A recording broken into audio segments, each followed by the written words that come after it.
Evo, važno je da kažem jednu izjavu i volio bi da se ta izjava prenese i citira. Znači, iza nje stojim, kao Lino Červar. Prvo bih rekao da je pravda pobjedila, a nepravda je ispravljena. Mislim da je rukometni klub Metalurg istinski prvak Makedonije.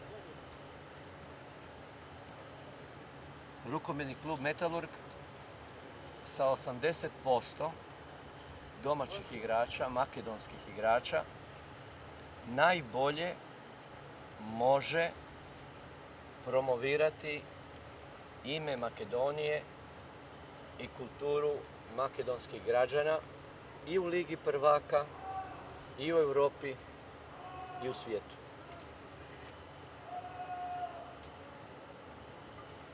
Mi smo prvaci jednako tako zbog toga što smo klub koji radi u nemogućim uvjetima sa našom makedonskom djecom. Ne samo sa seniorima, i sa juniorima, i sa kadetima, i mlađim kadetima, i dječacima.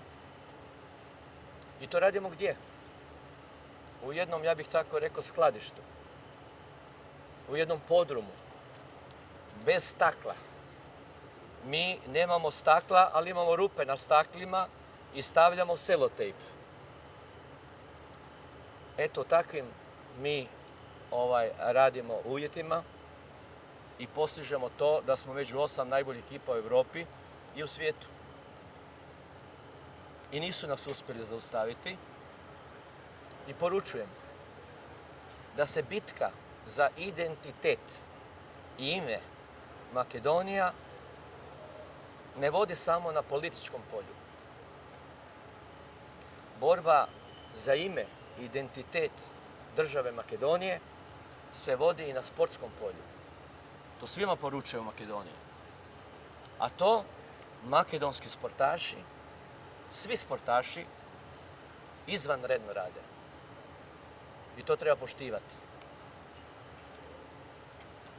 Ja ne želim biti veći Makedonac od Makedonaca koji su rođeni u Makedoniji. Ali nitko mi ne može zabraniti da volim svoju drugu domovinu Makedoniju i makedonske građane.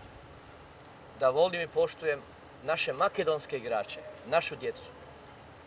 I svima poručujem u sportu i van sporta i svi koji rade u sportu da moraju preuzeti tu odgovornost, da poštivaju, štite i pomažu naše makedonske igrače.